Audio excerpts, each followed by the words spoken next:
जहाँ भी आपको दिक्कत लगे मुझे बताइएगा, मैं वीडियो ऑन करके बता दूंगा फिर आपको, ठीक है।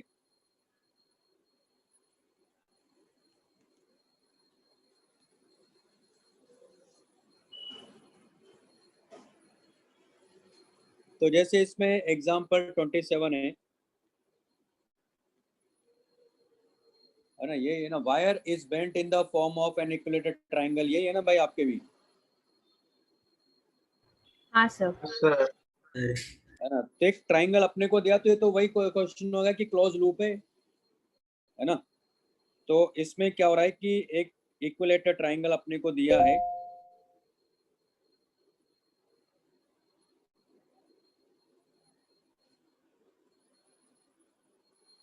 देखो रेजोनेंस का तो भाई शीट में जो जितने भी क्वेश्चन दिए हैं ना, चाहे सॉल्व या अनसॉल्व हो, क्वेश्चन सारे होने चाहिए।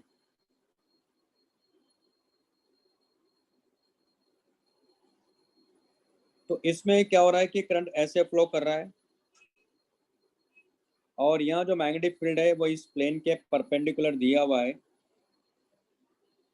इस पर नेट फोर्स तो जीरो होगा, इस पर तो बात करने की जरूरत ही नहीं है, क्योंकि यूनिफॉर्म मैग्नेटिक फील्ड है, तो फोर्स इस पे क्या होगा, जीरो होगा। लेकिन इसने क्या पूछा, और ये a wire is bent in the form of an equilateral triangle PQR of side 20 centimeter and carries a current of 2.5 ampere.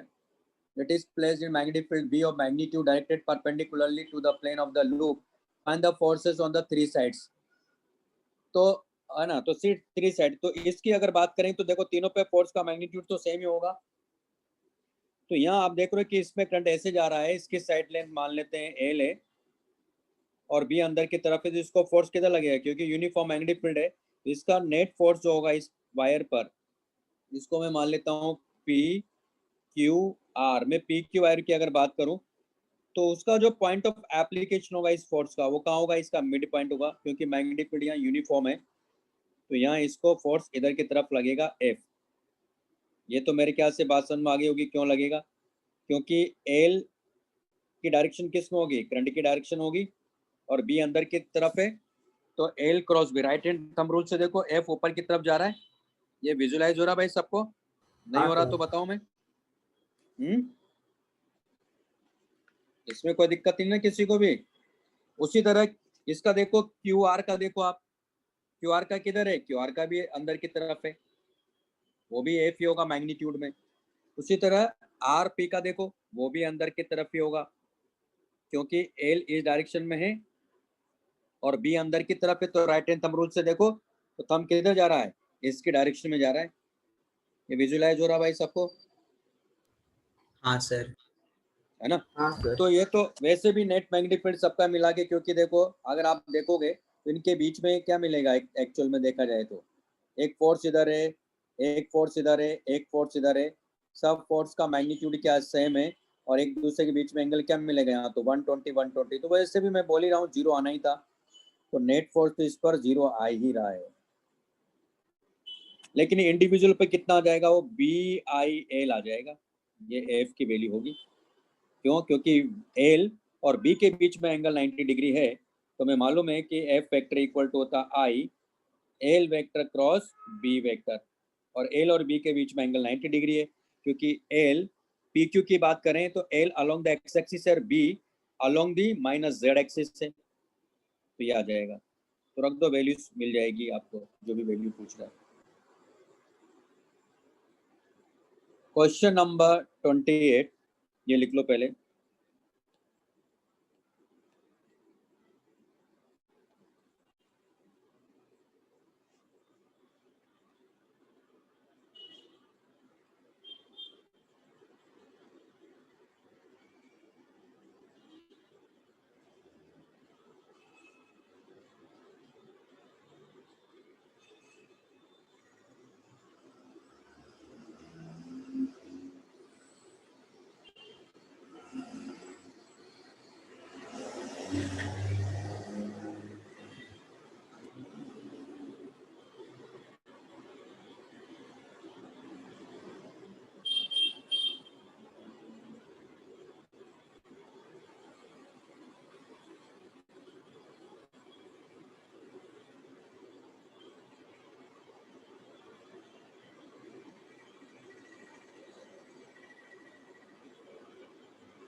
हो गया sir.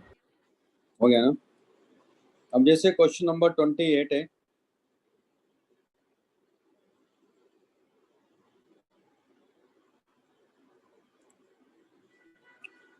figure shows two metal rails placed horizontally and parallel to each other at separation y. A uniform magnetic field B exists in the vertically upward direction. Wire of mass m can slide on the rails.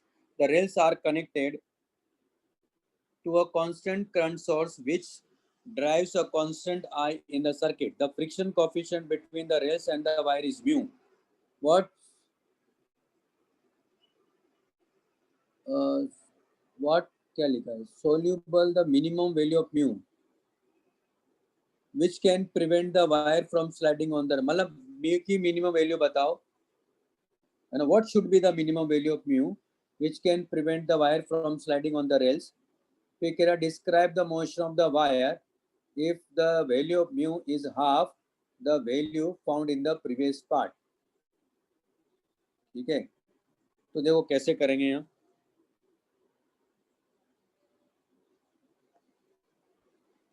ये हमारे पास में rails है,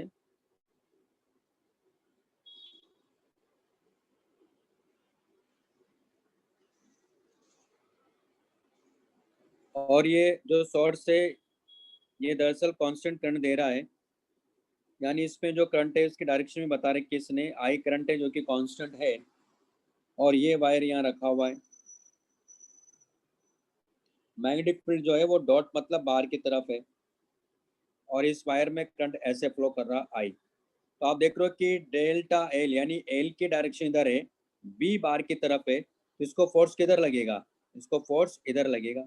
ये समझ में आया? पहले तो L cross B, L cross B देखोगे तो इसको फोर्स पीछे की तरफ लग रहा है।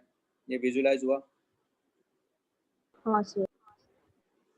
भाई सबको विजुलाइज हो रहा है ना? हाँ हाँ सर। सर। तो अब यहाँ क्या होगा, अगर मैं इसको इधर से देख रहा हूँ तो ये रेल ऐसे नजर आएगी मुझे, ये जो रेल से ऐसे नजर आएगी, और ये वायर ऐसा नजर आ रहा है, यानी इसका मतलब इसमें करंट क्या लग रहा है मुझे, इधर बाहर आ रहा है, तो डॉट नजर आएगा मुझे। और बी जो है इसमें ऊपर की तरफ दिया हुआ है, तभी तो मैं कह रहा हूँ कि एल इधर है बी उधर है, तो एल क्रॉस बी, यानी इसको फोर्स किधर लग रहा है, इधर लग रहा है, बी आई वाई, क्योंकि एल और बी के बीच में एंगल 90 डिग्री है। तो ये कह रहा है कि जस्ट मूव करे, मान लो, है ना? यही कैसे मिनिमम क्या होगा, तो आप देख रहे हो इसको वर्टिकल में क्या लग रहा होगा, एन, डाउनवर्ड क्या लग रहा है इसको, एम जी, तो इसको फ्रिक्शन की मैक्सिमम वैल्यू इधर लग रही होगी, तो म्यू एस एन होगा, यानी B I Y equal to mu S N, और एन की वैल्यू आप देख रहे हो एम जी होगा, ये हो जाएगा म्यू एस एम जी, यानी ये इसकी मिनिमम, यानी इसको मैं म्यू मान लेता हूँ मैं, है ना, जो आ रहा है उसका, क्योंकि म्यू के और म्यू एस एक ही बता रहा है जिस तरह से क्वेश्चन है। तो हो जाएगा हमारे पास में B I Y by M G, तो ये हमारे पास में आ जाएगा।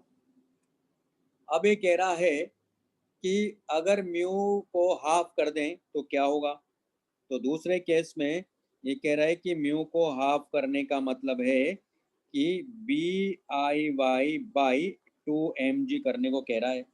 उस केस में क्या होगा, क्योंकि बी आई ए ये तो चेंज कर नहीं रहा है, तो ये स्लाइड करने लगेगा, जब ये स्लाइड करने लगेगा तो इधर तो इसको बी आई वाई लग रहा है, और ये पीछे इसको क्या लग रहा होगा, पीछे लग रहा होगा इसको म्यू, है ना, ये म्यू है इसका, तो म्यू एम जी ये लग रहा होगा, क्योंकि नॉर्मल ऐसे लग रहा है, डाउनवर्ड इसको एम जी लग रहा है। ऐसा करते हैं, इसको म्यू डैश ले लेते हैं, तो नेट इसका क्या होगा, इधर की तरफ एक्सेलरेशन होगा, तो हो जाएगा B I Y minus mu dash M G equal to M A, और म्यू डैश एम जी की value B I I Y by two हो जाएगा ना, तो इक्वल टू एम ए, तो एक्सेलरेशन आ जाएगा यहाँ B I Y by two M, ये आंसर होना चाहिए, यानी इस एक्सेलरेशन से क्या करेगा, मूव करेगा इस केस में। मेरे ख्याल से बात समझ में आ गई होगी, है ना? तो बस कुछ नहीं, एक फोर्स आ गया है ना, एक फोर्स आ गया और जो भी हमने कॉन्सेप्ट पढ़े एनएलएम में या फ्रिक्शन में वो हमने यहाँ यूज कर लिया। लिख लो।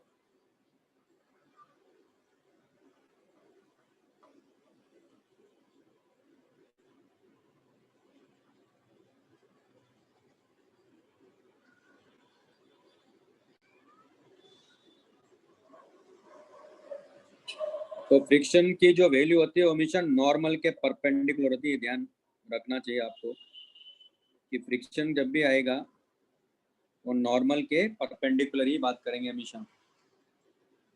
वर्टिकल में कोई मूवमेंट नहीं, इसलिए इनकी वैल्यू क्या होगी, mg के इक्वल होगी। और ये मिनिमम की बात कर रहे हैं इसलिए फ्रिक्शन की अपनी मैक्सिमम वैल्यू तक होना चाहिए, ऐसा है। लिख लीजिए।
लिख लिया आप लोगों ने?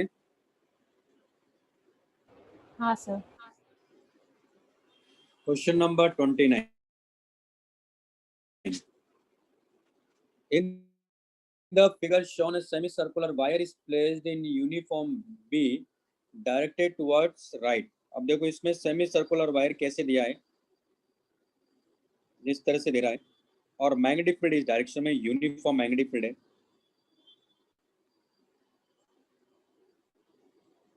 इस मैग्नेटिक फील्ड की अगर आप बात करो तो इसमें देखो इसमें करंट ऐसे जा रहा है, तो आप यहाँ देखो इसका इफेक्टिव लेंथ तो ये होगा ना इस डायरेक्शन में, ये बात हुई थी हमारी। तो आप देख रहे हो कि एल वेक्टर और बी वेक्टर ए के डायरेक्शन में, इस पे तो फोर्स जीरो आ गया।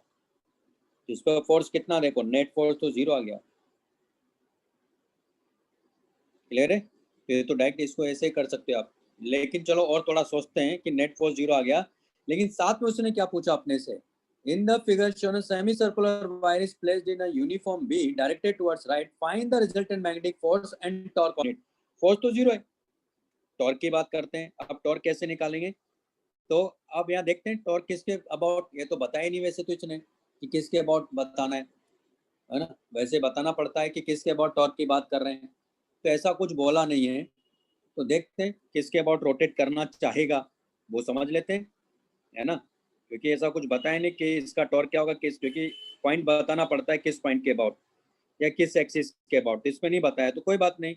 इसका मतलब हम क्वेश्चन देख के हम करेंगे कि किधर ही रोटेट करना चाहेगा। तो यहाँ मान लेते हैं कि पॉइंट ओ इसका सेंटर होगा इस सेमी सर्कल का, है ना, और इसको भी इस डायरेक्शन में इसकी रेडियस आर है, इसकी जो रेडियस है वो आर है। तो क्या करेंगे यहाँ हम लोग, इसमें टॉर्क की बात कर रहा हूं मैं,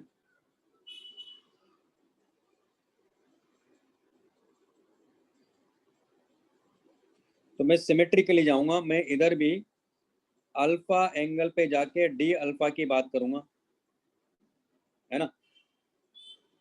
तो आप देख रहे हो कि इसमें करंट तो ऐसे जा रहा है, अगर इसमें करंट ऐसे जा रहा है तो ये क्या होगा यहाँ, दरअसल ये आर डी अल्फा होगा। तो आप देख रहे हो कि बी इसका किधर है, बी तो इस डायरेक्शन में है,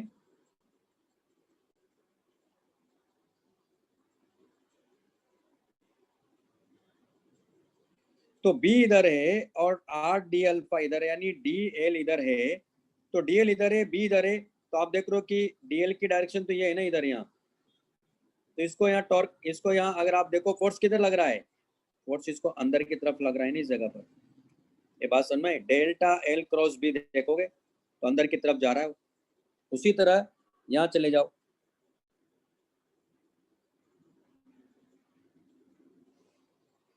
अल्फा पे जाके डी अल्फा ले लो, तो इसमें किधर की तरफ जा रहा है, देखो नीचे की तरफ जा रहा है, तो इसका आर डी अल्फा नीचे की तरफ, यानी डी यानी डेल्टा एल नीचे की तरफ है, तो इसको फोर्स किधर लग रहा है, देखो ऊपर की तरफ लग रहा है।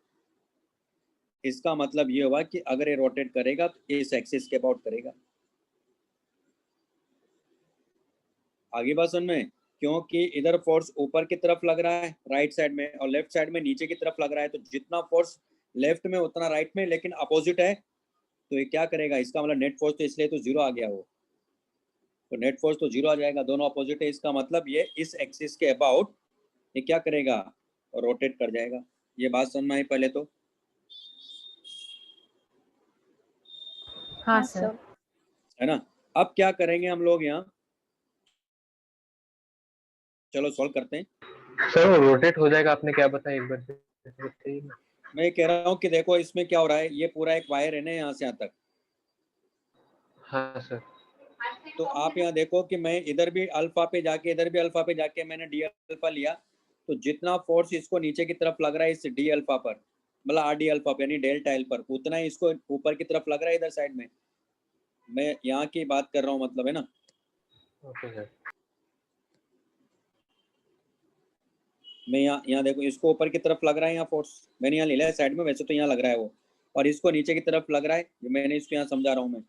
तो आप देख रहे हो इसका मतलब इस वाई वाई डैश एक्सिस के अबाउट क्या करेगा, रोटेट कर जाएगा ना, क्योंकि एक फोर्स की डायरेक्शन ऊपर एक फोर्स की डायरेक्शन नीचे है, तो रोटेट कैसे करेगा, क्योंकि नेट फोर्स तो दोनों पे मिला के, दोनों जितना ऊपर की तरफ उतना नीचे, तो नेट फोर्स तो जीरो है, तो नेट फोर्स जीरो है, तो क्या करेगा, घूम जाएगा किसके, इस एक्सिस के अबाउट।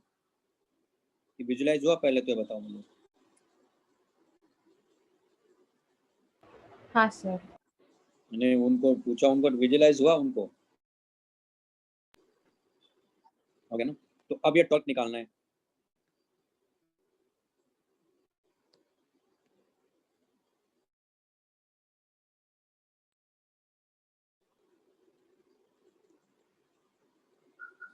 तो ये इस एक्सिस के अबाउट ये रोटेट कर जाएगा, तो यहाँ मैं अल्फा पे जाके मैंने डी अल्फा लिया है, तो आप देख रहे हो कि इसका जो टेंजेंट ड्रॉ करेंगे इस डायरेक्शन में आर डी अल्फा, और बी इस डायरेक्शन में है, तो पहले तो देखेंगे कि इन दोनों के बीच में एंगल कितना है। तो वो कैसे चेक करेंगे भाई, क्योंकि ये एंगल देखो ये 90 डिग्री एंगल है, अगर 90 डिग्री एंगल है तो कैसे पता करें कि ये एंगल कितना होगा, तो यहाँ ले लेता हूँ मैं उसको। ये हमारे पास में आर डी अल्फा है, ये एंगल अल्फा है, और ये बी है, तो ये एंगल भी अल्फा होगा।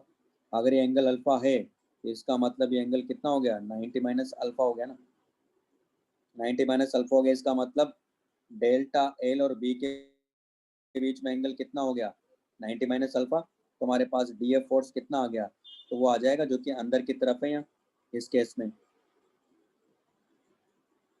है ना। तो ये हो जाएगा आई, करंट तो आई फ्लो कर ही रहा है इसमें, तो I R D alpha into B into sine 90 minus alpha ना, क्योंकि फॉर्मूला क्या है, D F vector equal to I D L vector cross B vector होता है, यानी डी एफ इक्वल टू आ गया I R D alpha B cos alpha.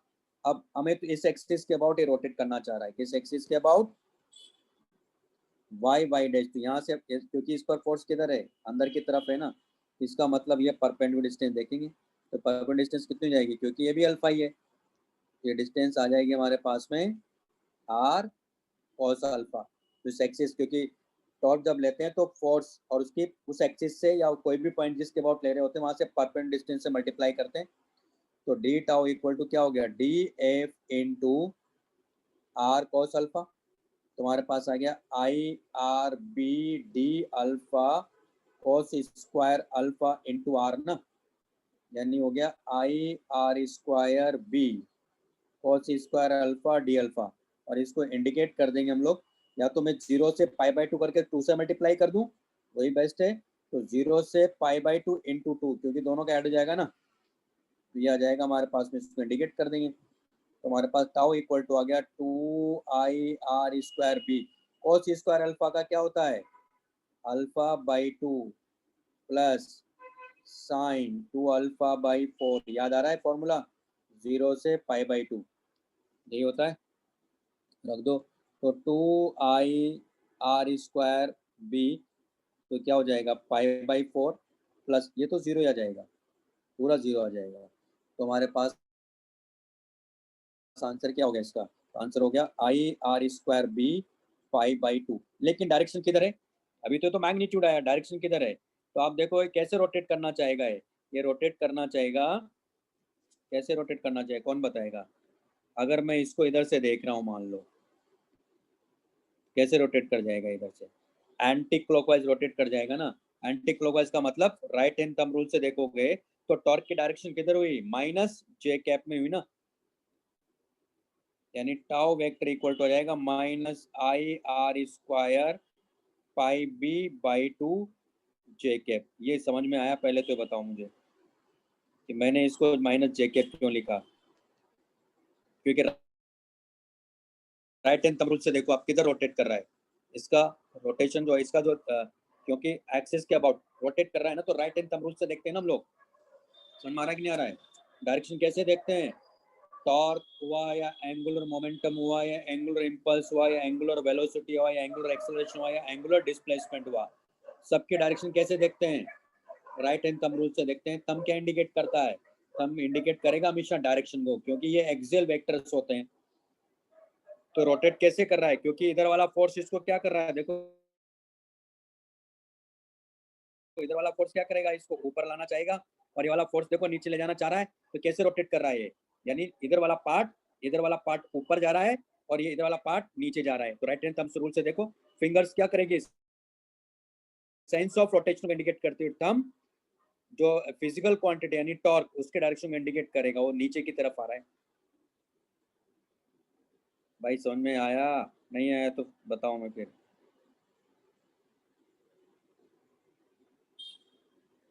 मेरी आवाज नहीं आ रही क्या, आ रही है सर। तो ये समझ में आया मैंने क्या कहा, हाँ सर। सबको क्लियर है ना ये, हाँ ठीक है। तो इस तरह के क्वेश्चंस बनते हैं, लिख लो आप।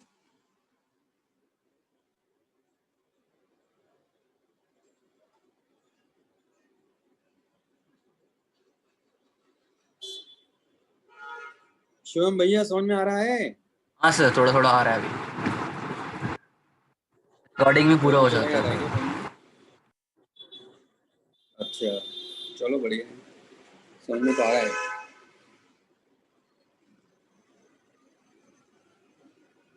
अभी ये विजुअलाइज हुआ टॉर्क के, तो इसको नीचे की तरफ क्यों लग रहा है,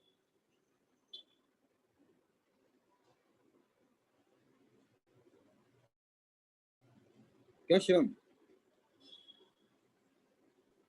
हाँ सर, ये क्लियर, ये समझ में आया आपको इसको, कि इसको टॉर्क नीचे की तरफ क्यों बता रहा हूँ मैं, along the Y axis, along the negative axis क्यों बता रहा हूँ मैं टॉर्क। ये माइनस जे कैप लिखा नहीं, मैग्नीट्यूड तो ये आ गया था मेरे पास में।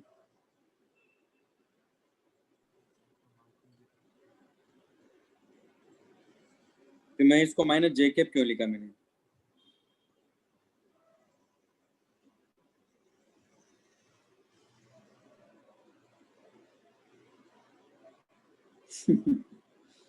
इससे कुछ बोलोगे।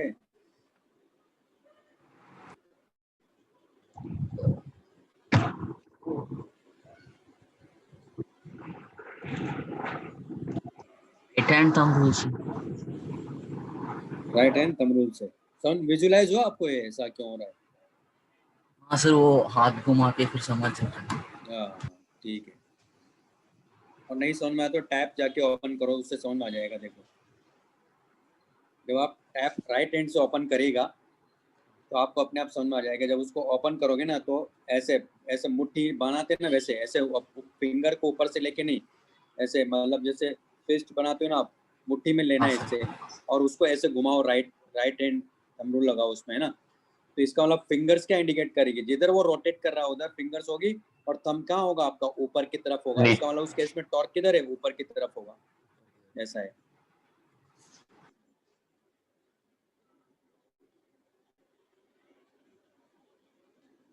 सर थोड़ा ऊपर का लिख दिखाइए लिया? ना। हाँ बोलिए।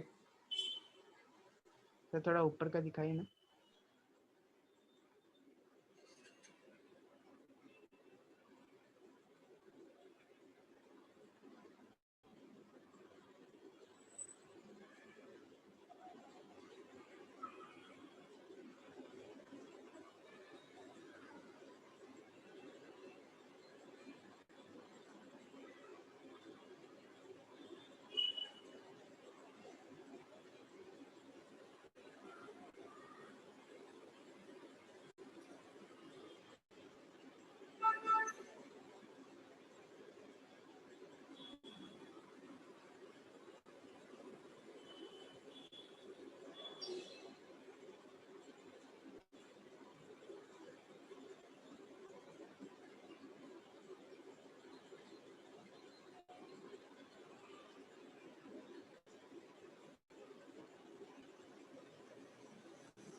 लिख लिया आप लोगों ने? हाँ सर। ये भी लिख लो।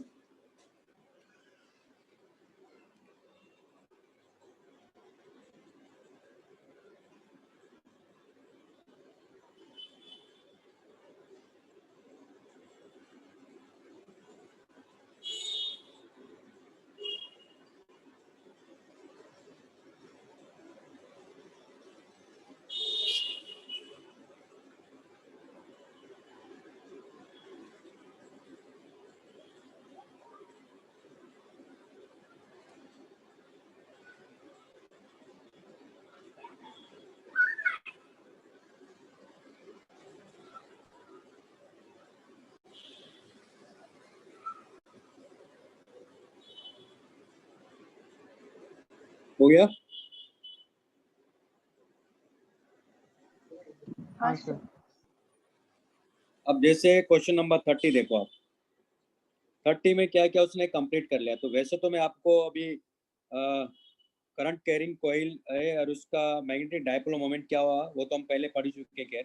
उस पर टॉर्क क्या होगा जब यूनिफॉर्म मैग्नेटिक फील्ड में रखेंगे, तो उस कॉन्सेप्ट से भी हो जाएगा। लेकिन मैं यहाँ जो अभी हमने कॉन्सेप्ट सीखा उसको अप्लाई करते हैं, है ना। उस कॉन्सेप्ट से तो ये ज़्यादा करने की जरूरत नहीं, बिना उसके हो जाएगा वो। उसमें तो एम क्रॉस भी लगा देंगे, सीधा टॉर्क आ जाएगा वो। लेकिन यहाँ के हिसाब से करते हैं अभी, है ना। तो इसमें क्या दिया है इसने, ये क्लोज है तो मैग्नेटिक फोर्स तो इस पर 0 होगा। इसमें करंट ऐसे फ्लो कर रहा है, इसकी रेडियस r है और मैग्नेटिक फील्ड ऐसे है।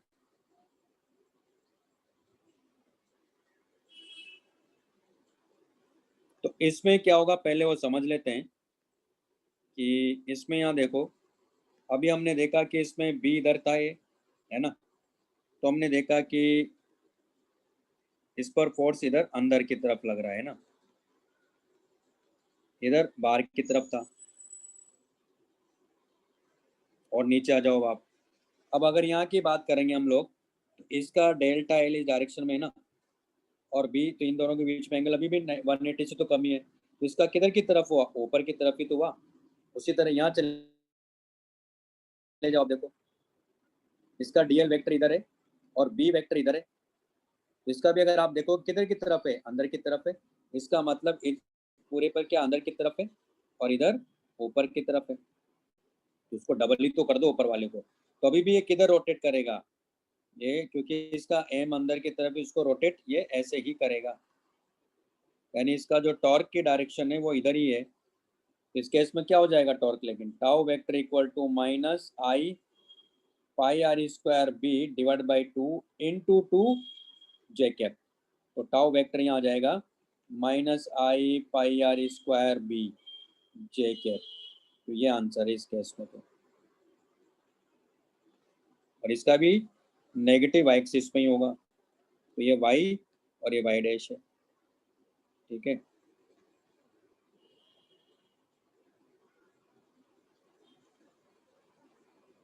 लिख लो इसको भी।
लिख लिया? हाँ सर। अब जैसे एग्जाम्पल 31 है,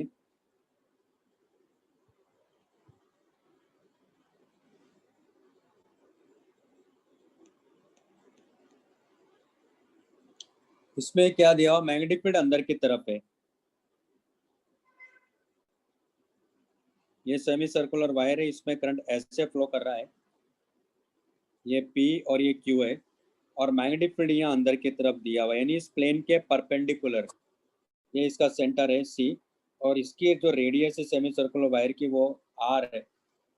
अब इसने कहा कि मैग्नेटिक फोर्स भी बताओ और टॉर्क भी बताओ C और P के अबाउट। तो पहले फोर्स की बात करते हैं।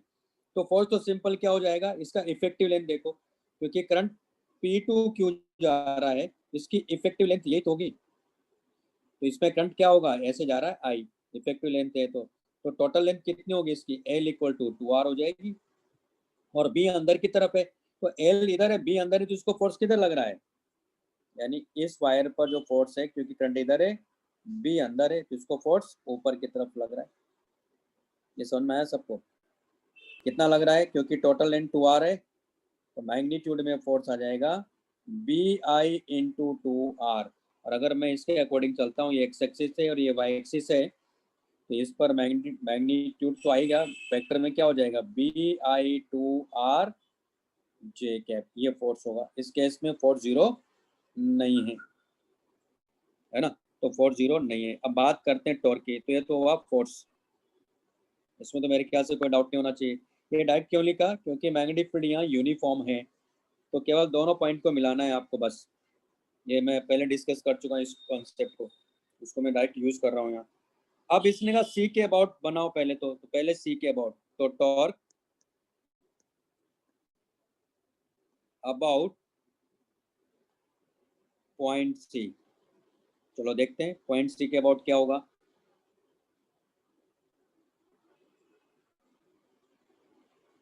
तो क्योंकि आपको भी याद है, हमने पहले से ये बात हम जानते हैं कि जब भी कोई भी सर्कुलर बॉडी की बात करते हैं, सर्कुलर रिंग या डिस्क की, तो हमेशा थीटा लेके चलते हैं, रेफरेंस से थीटा लेके चलते हैं, है ना, या मतलब एंगल लेके चलते हैं, मेरे कहने का मतलब ये। तो आप देख रहे हो कि इसमें करंट इधर जा रहा है क्लॉकवाइज डायरेक्शन में, ये पॉइंट सी है, तो बी अंदर की तरफ है, तो मैं यहाँ क्या कर रहा हूँ, अल्फा पे जाके डी अल्फा मैंने लिया।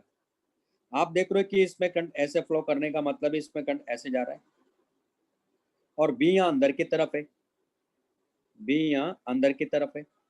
तो बी अगर अंदर की तरफ है और डी एल क्या है इसका, आर डी अल्फा हुआ ना, और डी एल इस डायरेक्शन में, यानी डी एल इस डायरेक्शन में है और बी अंदर की तरफ है, तो इसको फोर्स किधर लगेगा, इधर लगेगा ना, डी एफ।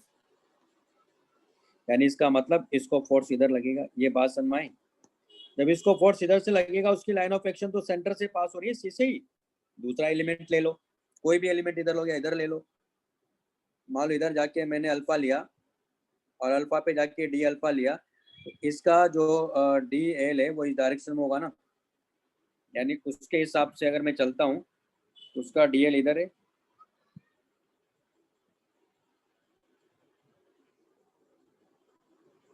ये अल्फा है, और आप देख रहे हो कि बी यहाँ अंदर की तरफ है और डी एल इसका इधर है। तो डी एल क्रॉस बी किधर मिलेगा अपने को, इधर मिल रहा है ना, डी एफ। इसका मतलब है कि यहाँ भी जो डी एफ अपने को मिला वो इधर मिल रहा है। इसका मतलब जितने भी फोर्सेस यहाँ आएंगे स्मॉल स्मॉल एलिमेंट पर, तो सारे की लाइन ऑफ एक्शन कहाँ से पास हो रही है, सी से। जब लाइन ऑफ एक्शन ही अगर फोर्स की पॉइंट सी से पास हो रही तो टॉर्क क्या होगा उस केस में, तो जीरो हो गया। तो सी के अबाउट टॉर्क क्या है यहाँ, जीरो हो गया। ये लॉजिक समझ में आया पहले तो? हाँ सर। हाँ सर। है ना। अब बात करते हैं पी के अबाउट। तो torque about P, torque about point P,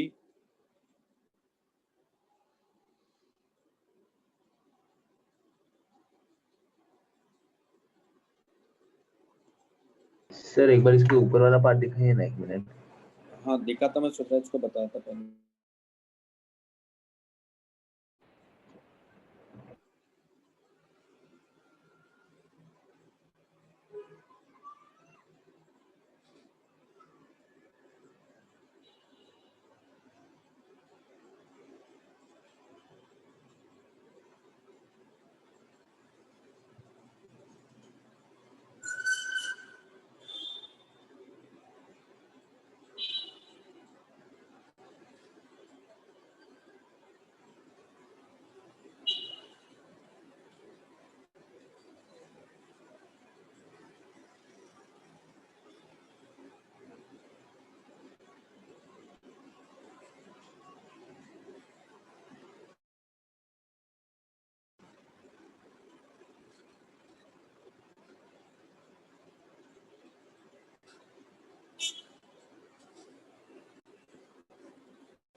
हो गया। हो गया ना। अब इसमें देखो करंट तो ऐसे फ्लो कर रहा है, हमें इस पॉइंट पी के अबाउट चाहिए, पॉइंट पी यहाँ है, तो यहाँ भी वैसा ही करूंगा मैं। डी अल्फा पे जाके, सॉरी अल्फा पे जाके डी अल्फा लूंगा, तो मैग्नेटिक फील्ड तो यहाँ अंदर की तरफ है और ये हमारे पास में जो डी एल है वो इस डायरेक्शन में है। तो यहाँ भी वापस से देखो आप फोर्स इधर लगेगा डी एफ। तो यहाँ देखो डी एल है ना, ये यहाँ लिया मैंने, तो डी एल इस डायरेक्शन में जो कि आर डी अल्फा है, ये डी एल है, बी यहाँ अंदर की तरफ है, तो फोर्स हमें इधर की तरफ मिल रहा है। तो फोर्स क्या मिलेगा आपको यहाँ, वो मिल जाएगा I D L into B, क्योंकि डी एल और बी के बीच में एंगल 90 डिग्री है यहाँ।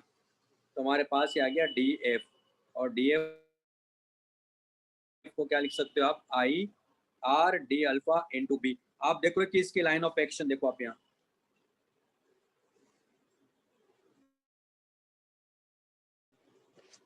इस फोर्स की लाइन ऑफ एक्शन यहाँ देखो आप, ये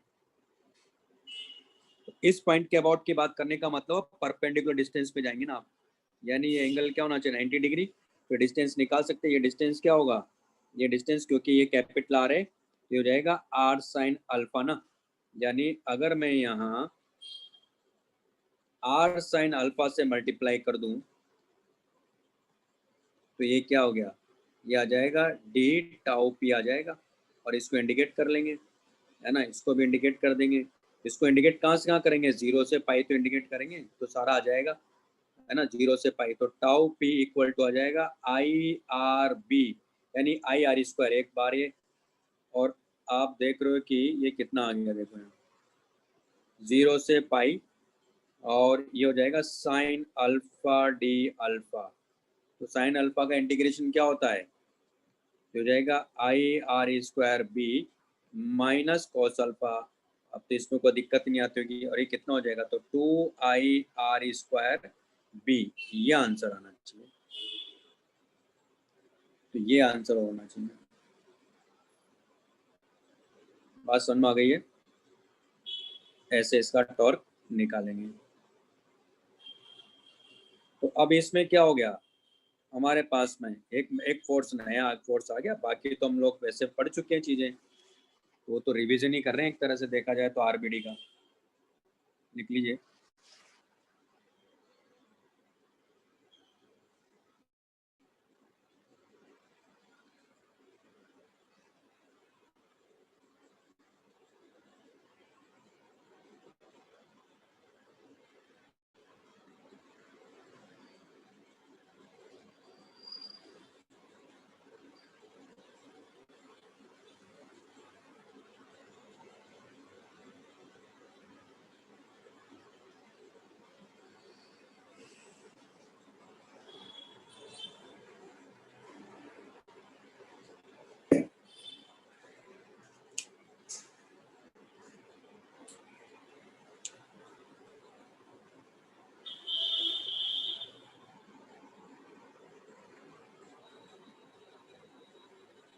अब मैं आपको देखो एक और चीज इसमें दिखाता हूँ।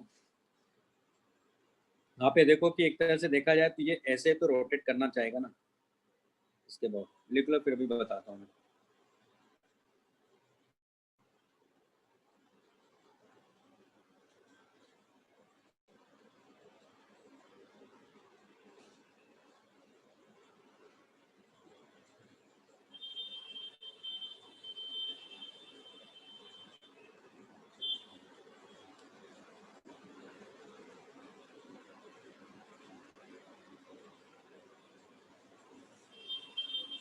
लिख लिया? हाँ सर। अब यहाँ देखो, मैंने अल्फा इधर से क्यों लिया, इधर से क्यों नहीं लिया, राइट से लेफ्ट क्यों नहीं गया मैं, भाई लेफ्ट टू राइट ही क्यों जा रहा हूँ मैं, तो ये भी तो हो सकता था। चलो वो भी समझाता हूँ, देखो आपको। हमें तो आइडिया नहीं किधर से लेना है, तो मैंने मान लो उधर से लिया, तो मैं इधर से भी तो ले सकता था, ये मुझे पता होना चाहिए, लेकिन बी अंदर की तरफ है और करंट इसमें क्लॉकवाइज जा रहा है, तो ये पी और क्यू, तो ये भी तो हो सकता था मैं यहाँ से लेता, मान लो इधर से, ये रेफरेंस लाइन है, तो यहाँ मैं अल्फा पे जाके डी अल्फा लेता मान लो, तो इसमें करंट ऐसे जा रहा है ना, और बी अंदर है ना, तो इसको फोर्स किधर लग रहा है, इधर की तरफ लगेगा ना, डी एफ। ये बात समझ आ रही, क्योंकि इसका डी एल तो इधर है ना, और ये अल्फा मैंने लिया हुआ है यहाँ, तो 90 डिग्री है, ये डी एल है जो कि आर डी अल्फा हुआ है, और बी अंदर की तरफ है, तो इसको फोर्स किधर लगा रहा है, इधर लगाएगा ना डी एफ, तो ये क्यों नहीं लिया, ये भी ले सकता हूँ मैं, तो ये भी लूंगा, तो ध्यान से देखिए इसकी लाइन ऑफ एक्शन तो ये हुई ना, यहाँ से परपेंडिकुलर डिस्टेंस देखोगे ना आप, तो इसका मतलब ये अल्फा हुआ कि नहीं हुआ, तो परपेंडिकुलर डिस्टेंस क्या हुआ अभी भी इसका, आर साइन अल्फा ही तो हुआ, तो अभी भी देखो आप ये ऐसे ही रोटेट करा रहा है, तब भी आंसर वही आने वाला है, तो आप चाहो तो उससे कर लो, तो D F into R sine alpha, और इसको इंडिकेट 0 से पाई कर दो, तो टाउ पी आ जाएगा, और डी एफ क्या हो रहा है यहाँ, डी एफ आ जाएगा आई डी एल, यानी R D alpha into B, इस वैल्यू को यहाँ रख दो, तब भी आंसर वही आने वाला है। आया बात समझ में? हाँ सर। क्योंकि कई बार बच्चों को लगता है सर इधर से क्यों ले रहे हैं आप, इधर से क्यों नहीं लिया, तो ले लो, कोई दिक्कत नहीं, क्योंकि कॉन्सेप्ट लगाना आना चाहिए बस, बाकी फर्क नहीं पड़ता कहाँ से देख रहे हैं आप। तो ये भी लिख लो,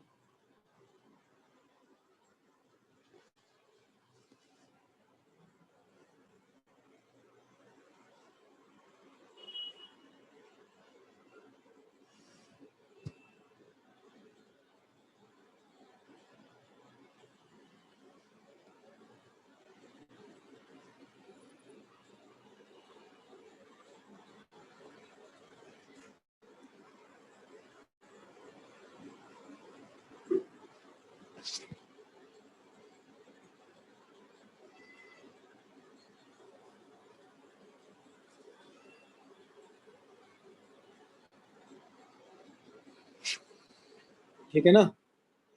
तो ऐसे करेंगे हम लोग। मैं आपको ये भी बताता हूँ 32।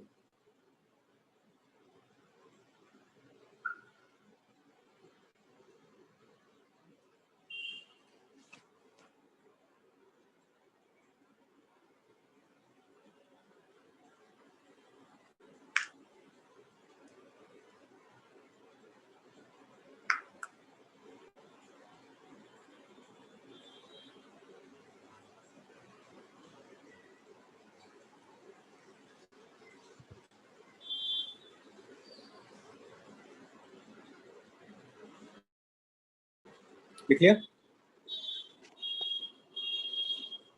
हाँ मेरी सर। आवाज आ रही है ना? अब ये क्या कह रहा है, prove that magnetic force per length on each of the infinitely long wire due to each other is, ये दिया हुआ है, और it is attractive also। चलो देखते हैं। तो ये एक इनफाइनाइट वायर है और ये भी दूसरा इनफाइनाइट वायर है। इसमें करंट I1 फ्लो कर रहा है, सेम डायरेक्शन में दोनों करंट है। I2 यहाँ फ्लो कर रहा है। इसके बीच में, दोनों के बीच में जो डिस्टेंस वो D है। क्या करेंगे, ये हमारे पास में वायर 1 है और ये वायर 2 है। तो वायर 1 की वजह से 2 पर मैग्नेटिक फील्ड निकालेंगे। तो आप देखो इसकी वजह से मैग्नेटिक फील्ड क्या होगा, अंदर की तरफ होगा। मैं पर यूनिट लेंथ की बात कर रहा हूँ, यहाँ इनफाइनाइट है।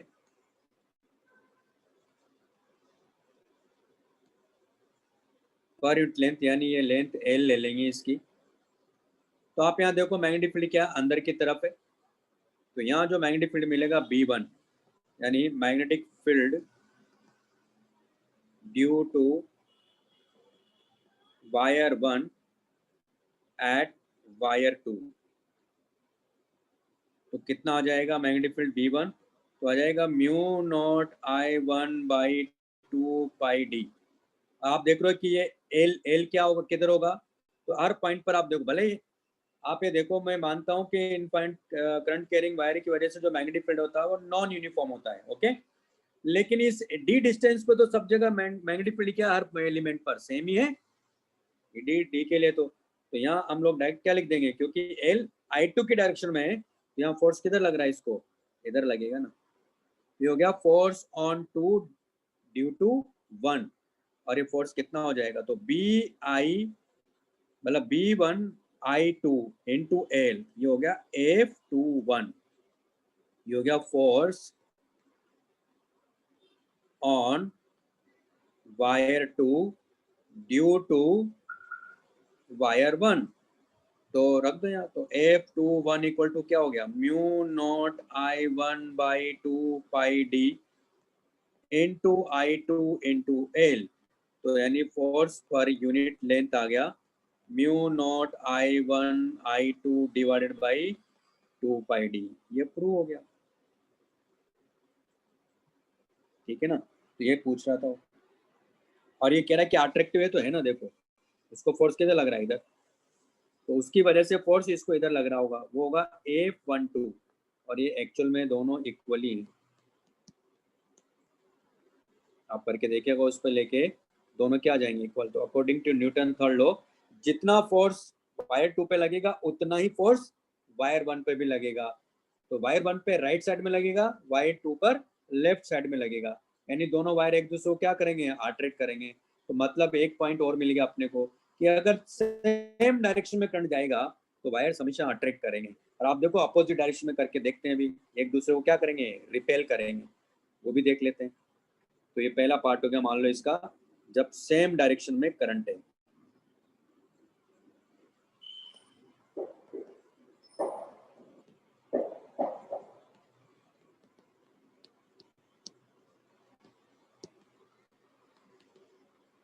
लिख लो ये।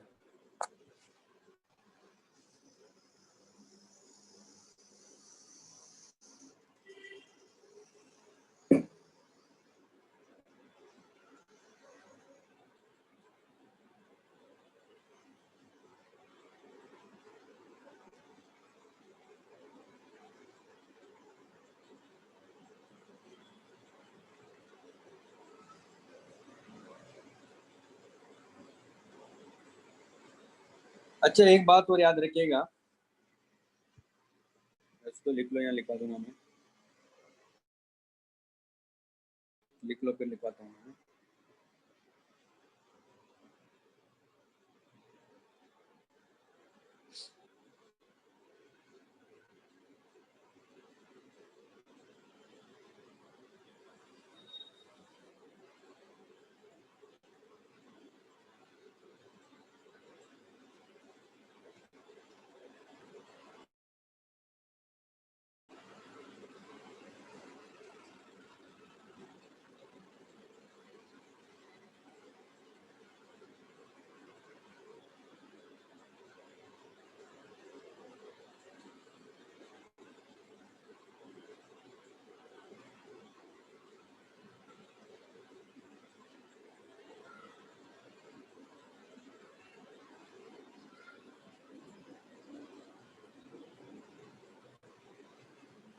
लिख लिया?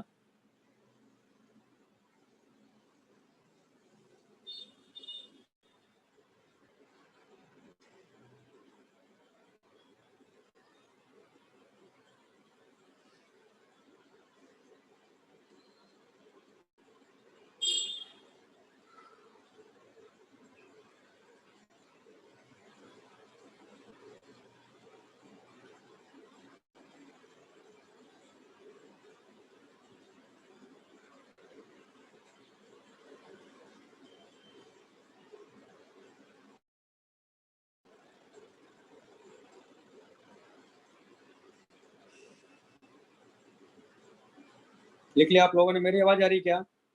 हाँ सर। हाँ सर। हाँ सर।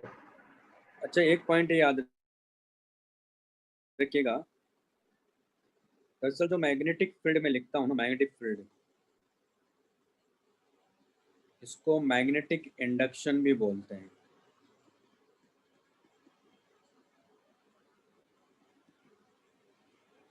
और इसी को मैग्नेटिक फ्लक्स डेंसिटी भी बोलते हैं।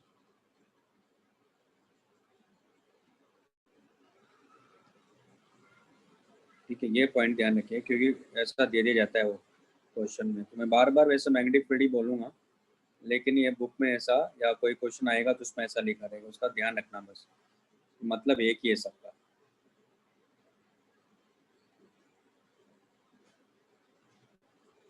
अब अगर मान लो अपोजिट डायरेक्शन में करंट है, बी पार्ट है,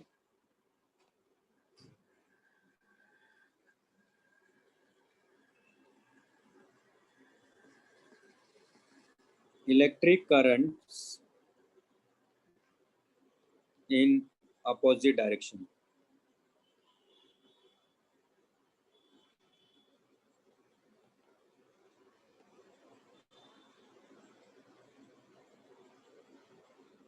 तो उस केस में क्या होगा,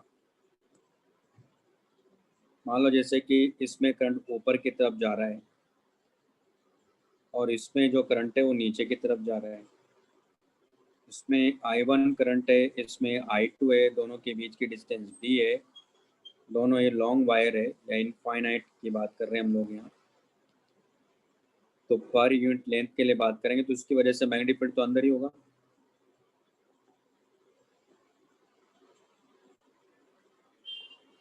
अब इस केस में देखो, एल की डायरेक्शन नीचे की तरफ है ना, और बी अंदर है, तो एल क्रॉस बी किधर मिलेगा, राइट साइड में ना, तो यानी हमारे पास में वायर 1 है, ये वायर 2 है, तो इसको F21 इधर लगेगा, तो इसको इधर लगेगा, यानी एक दूसरे को क्या करेंगे, रिपेल करेंगे, मैग्नीट्यूड तो वही आएगा इसका।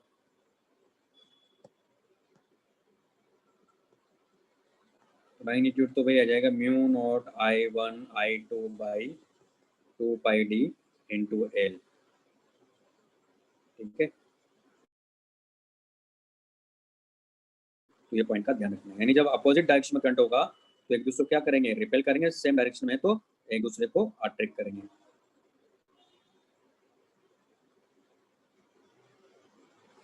लिख लीजिए इसको।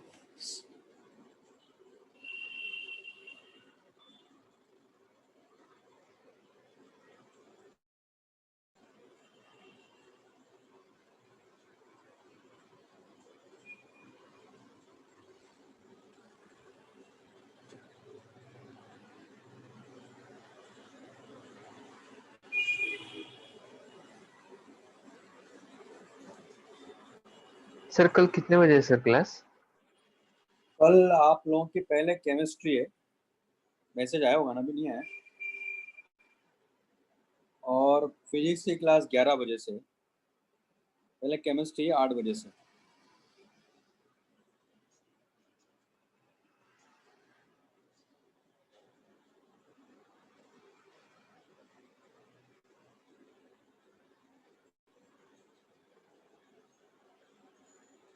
आपका टाइमिंग है कल का 8 से 10:30 है केमिस्ट्री, फिर 11 से 1 है फिजिक्स, फिर 4 से 8:30 है मैथ्स।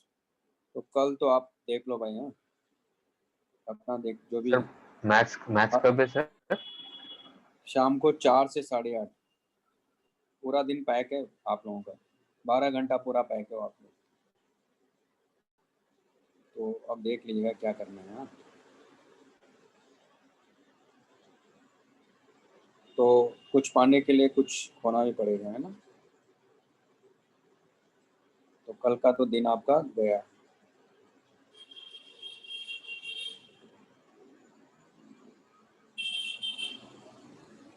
भी मैसेज मिल जाएगा आप लोगों को।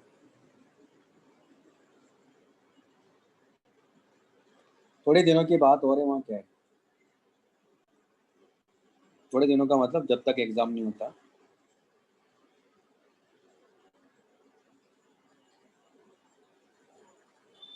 अब जैसे ये क्वेश्चन करो, अब आप एग्जाम्पल 33।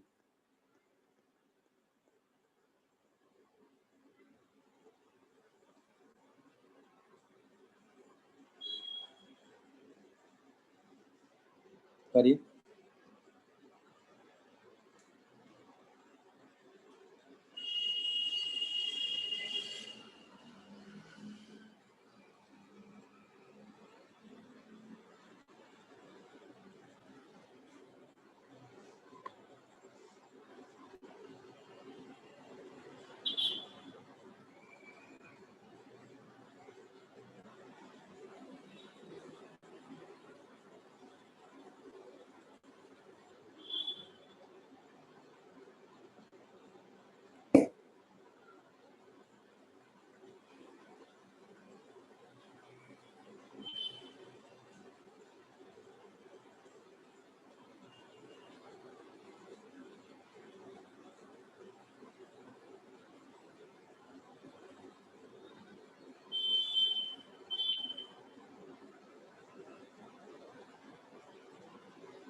तो वैसे देखो, क्या है, परेशान होने की जरूरत नहीं है।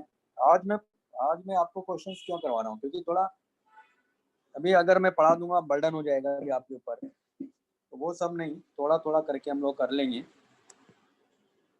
तो हो जाएगा, कोई दिक्कत नहीं, आपका सिलेबस भी हो जाएगा।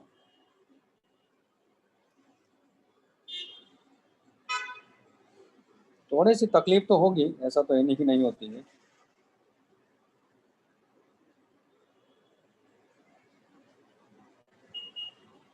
हो गया क्वेश्चन।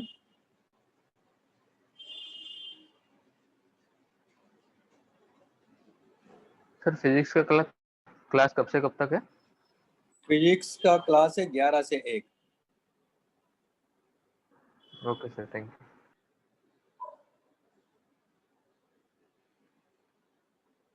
और मैथ्स का है आपका 4 से 8:30। और सुबह ही पहले केमिस्ट्री है 8 से 10:30।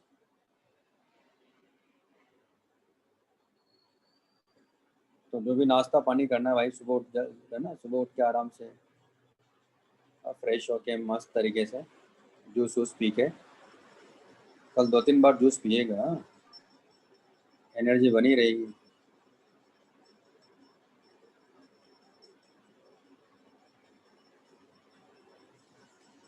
हो गया क्वेश्चन।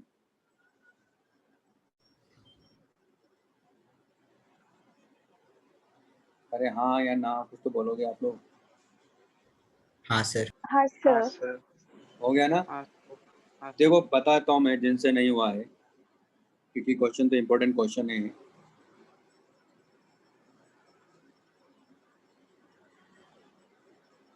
दरअसल ये इनफाइनाइट वायर है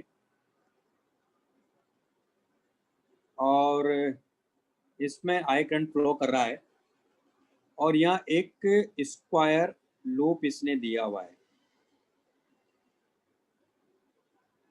इसमें करंट ऐसे फ्लो कर रहा है क्लॉकवाइज डायरेक्शन में,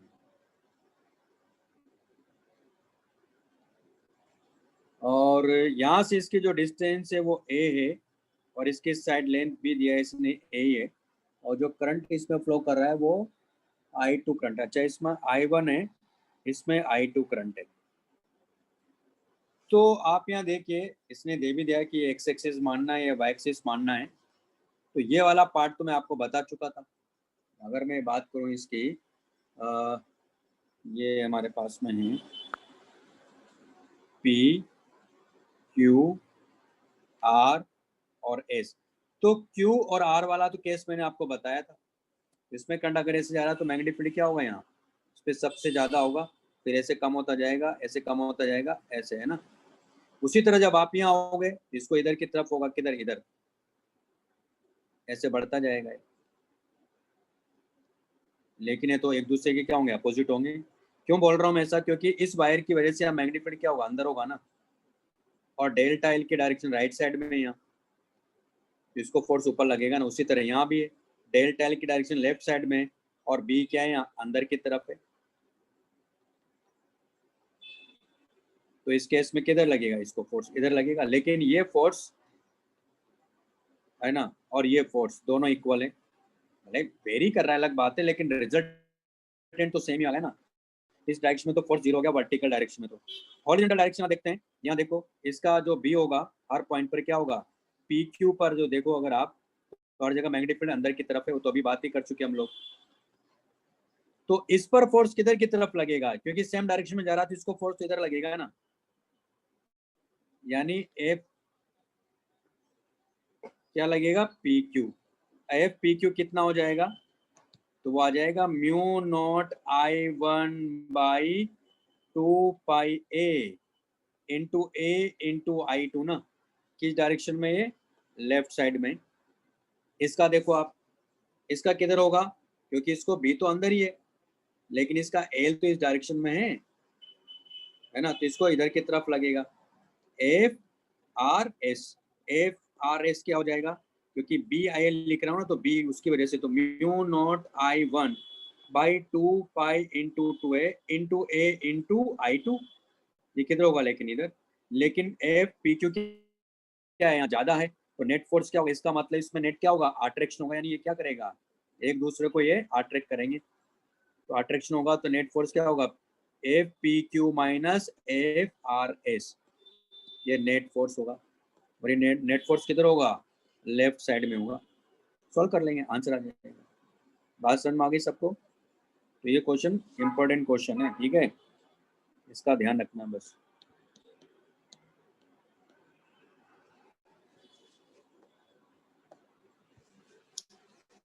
तो लिख लो भाई जल्दी से, नहीं किया था।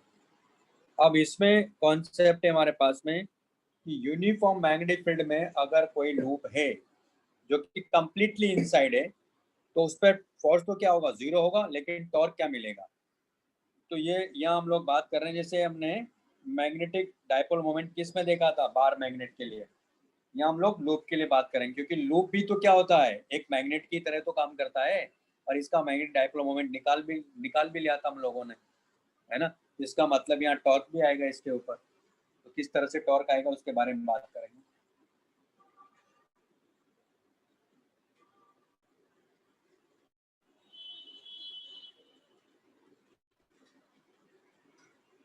Force and torque on a current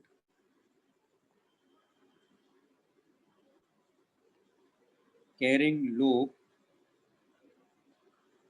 when it is placed in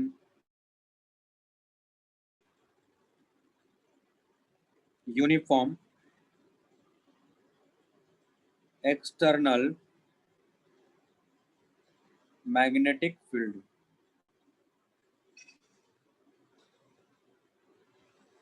लिख लीजिए इसको।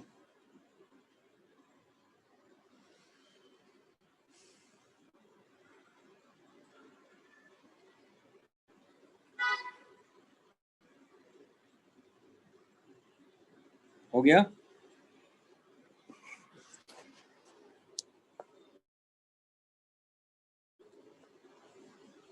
तो हम बात कर रहे हैं फोर्स और टॉर्क। तो फोर्स तो जीरो ही होगा, ठीक है। तो मैं यहाँ ले रहा हूं दरअसल रेक्टेंगुलर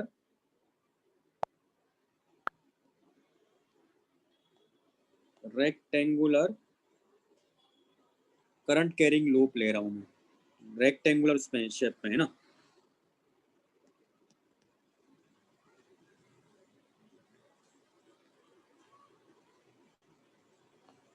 तो ये इस तरह से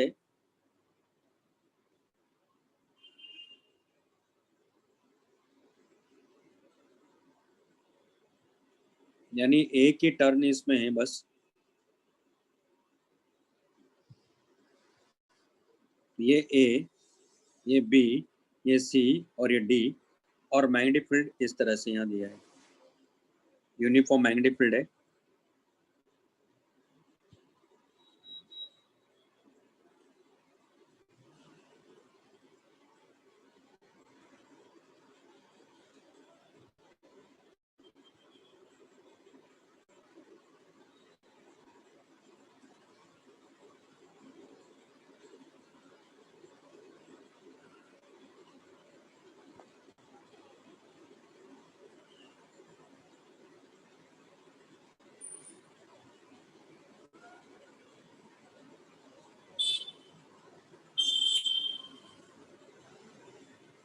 ये यूनिफॉर्म मैग्नेटिक फील्ड है। और यहाँ जो ए बी है, ये जो लेंथ है ये L1 है, और ये जो लेंथ है ये L2 है। तो ये भी BC भी L2 है, यानी AB equal to CD equal to L1 है, और BC equal to DA equal to L2 है। ओके, और इसमें जो करंट फ्लो कर रहा है वो इस डायरेक्शन में करंट फ्लो कर रहा है।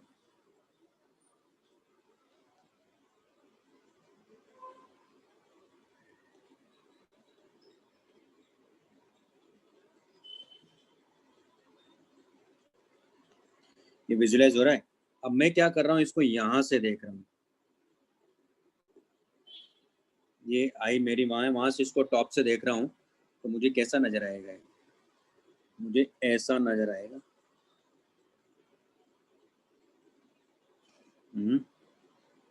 कैसा नजर आएगा? ऐसा नजर आएगा।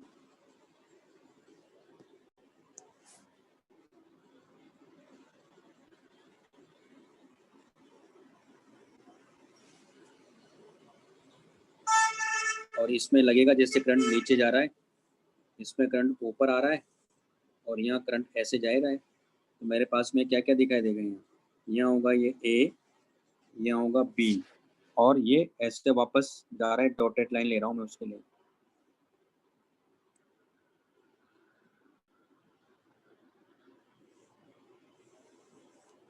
तो यहाँ होगा सी, यहाँ होगा डी, और मैग्नेटिक फील्ड किस तरह से? मैग्नेटिक फील्ड इस तरह से।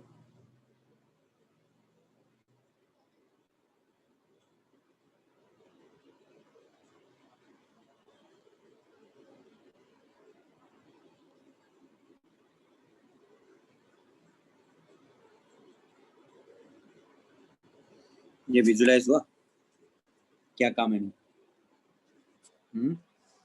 क्योंकि पूरी कहानी इसी की है भाई। जिसको विजुलाइज हो गया ना, उसको जल्दी समझ आ जाएगा, और जिसके खोपड़ी में कुछ और भरा हुआ है, समझना नहीं चाहता, तो फिर कुछ नहीं समझ में आने वाला इस टॉपिक में। ऐसा भी है।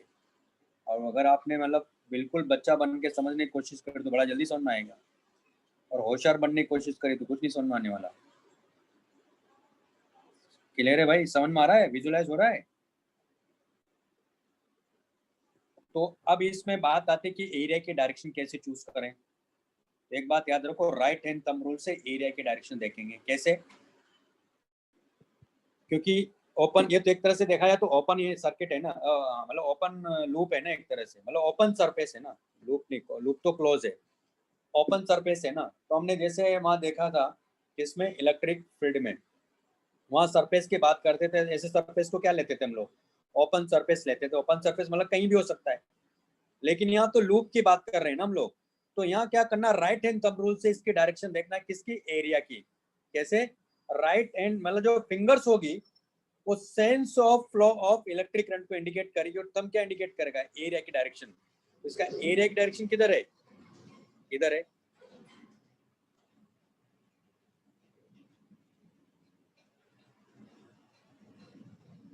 ये विजुअलाइज हुआ पहले तो।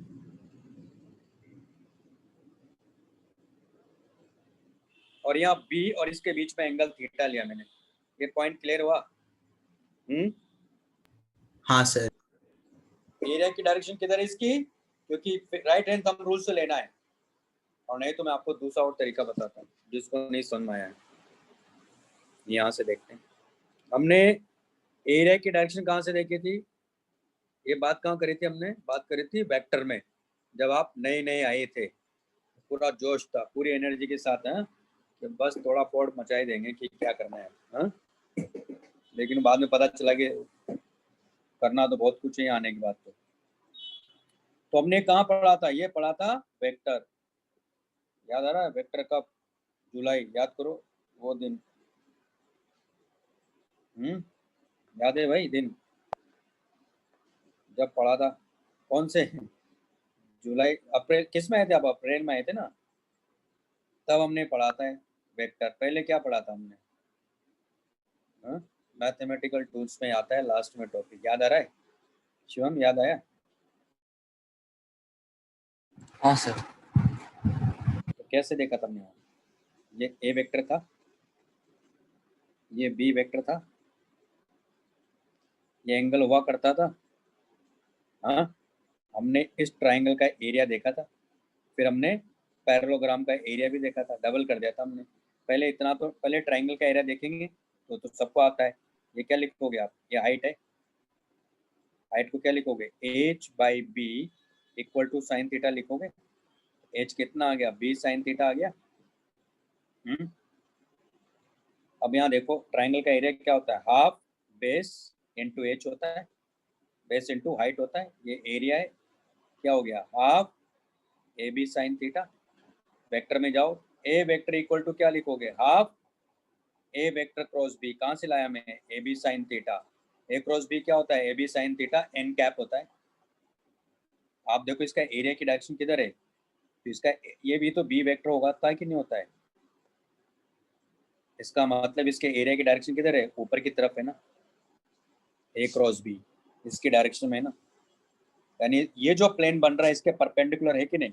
और आप यहाँ देखो एक तरह से इसमें करंट ऐसे गया और यहाँ से करंट ऐसे गया, तभी तो मैं क्या बोल रहा हूँ, राइट हैंड थंब रूल से देख लो आप लोग कि करंट सेंस, करंट कैसे फ्लो कर रहा है। ओके, तो यानी मैग्नेटिक फील्ड क्या हुआ, सॉरी जो एरिया है वो किधर हुआ, इस प्लेन के परपेंडिकुलर हो गया ना, इसके जो प्लेन मैंने यहाँ बनाया है, इसका ट्राइंगल का जो प्लेन बन रहा है जिसमें ये ट्राइंगल है, उस प्लेन की बात कर रहा हूँ। तो एरिया की डायरेक्शन क्या होगी, इस प्लेन के परपेंडिकुलर है, वही तो यहाँ क्या है मैंने भाई, विजुअलाइज हो गया, अब कोई गड़बड़ नहीं है ना, हाँ?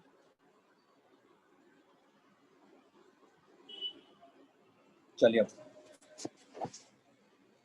एरिया की डायरेक्शन मिल गई, तो ए और बी के बीच में एंगल कितना है, यहाँ थीटा है। अब बात करते हैं एक एक एलिमेंट को लेकर। सबसे पहले मैं ए बी एलिमेंट की बात करता हूँ।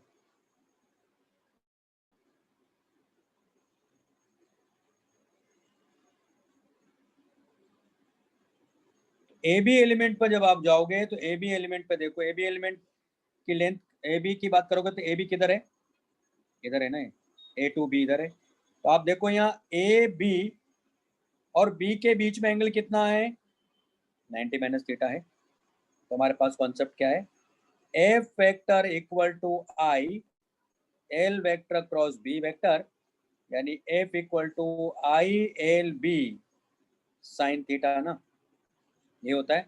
लेकिन यहाँ थीटा क्या है इस केस में, ये तो मैंने वो लिखा है, इसका मोड लिख दिया मैंने ना, ये तो एफ वेक्टर है। अब यहाँ एफ ए बी होगा IL1B साइन 90 माइनस थीटा ना, यानी किधर हो गया है IL1B कॉस थीटा, ये हो गया एफ ए बी। मेरी आवाज आ रही है ना? हाँ हाँ सर। सर। ये हुआ।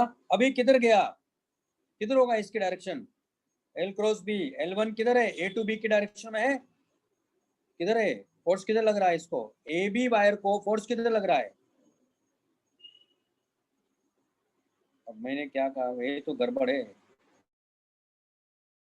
विजुलाइज नहीं कर पाते यार, इसको ऊपर की तरफ लग रहा है ना, हाँ सर।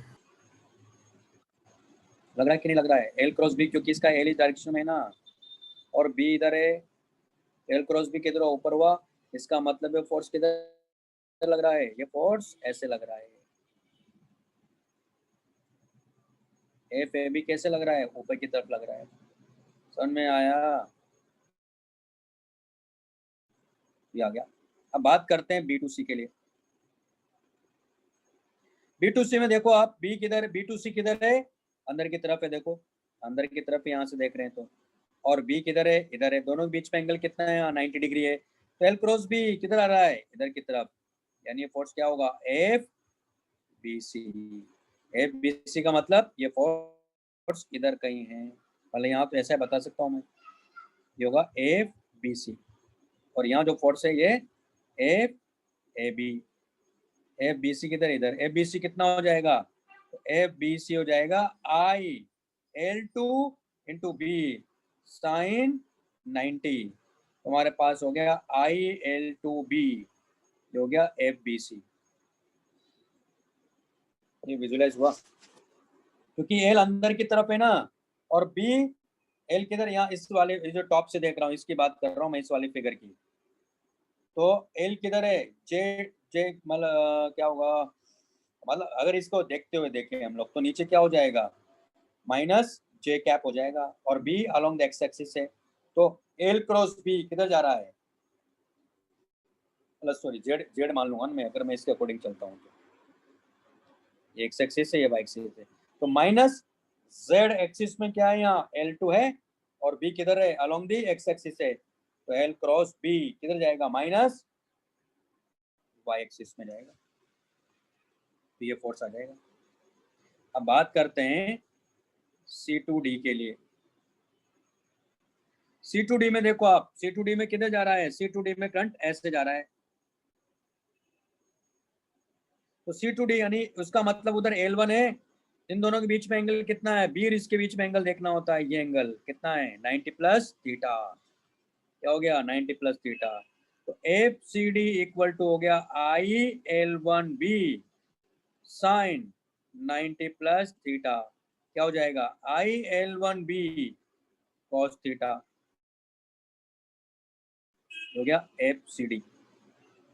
अभी किधर जाएगा, क्योंकि एल जो है C2D में है और B along the X axis है, तो नीचे की तरफ जाएगा ना, यानी इस वायर पर मैं जो फोर्स है किधर गया, नीचे, एफ सी डी मतलब वो फोर्स नीचे की तरफ गया ना, यहाँ एफ सी डी, बात समझ में आई, किधर गया, नीचे। आप यहाँ दो F A B equal to F C D है, देखो F A B equal to F C D आ रहा है, और दोनों अपोजिट है, तो कैंसिल आउट हो गए। आगे की बात करते हैं पहले। नेक्स्ट है D2A के लिए, ये आपके बोर्ड में भी है, मालूम है, वहाँ डेरिवेशन पूछते हैं बोर्ड वाले, इसलिए बता रहा हूँ मैं, ये इसको ध्यान से समझ लो आप लोग। तो D2A के लिए जाएंगे, तो D2A में देखो आप, D2A का मतलब क्या हुआ, ये देखो यहाँ D2A में बाहर की तरफ आ रहा है, तो बाहर की तरफ है, और ये B इधर है, इसको फोर्स किधर लगेगा, इधर लगेगा ना, कितना लगेगा, FDA। आप देखो FBC और FDA अपोजिट है, और यहाँ L और उसके बीच में एंगल क्या 90 डिग्री है, तो FDA क्या लिखोगे, वो लेंथ क्या है, L2 है, IL2B साइन 90 ना, क्या हो जाएगा, साइन 90, तो F D A equal to हो गया आई एल टू बी, ऊपर की तरफ है वो, मतलब उधर की तरफ है, मतलब ऐसे है वो।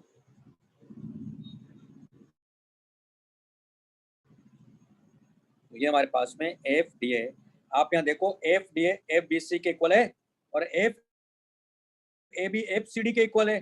देखो यहाँ ये F A B F C D के इक्वल है, देखो ये दोनों इक्वल हैं, यानी equation number 1, equation number 2, equation number 3 और इक्वेशन नंबर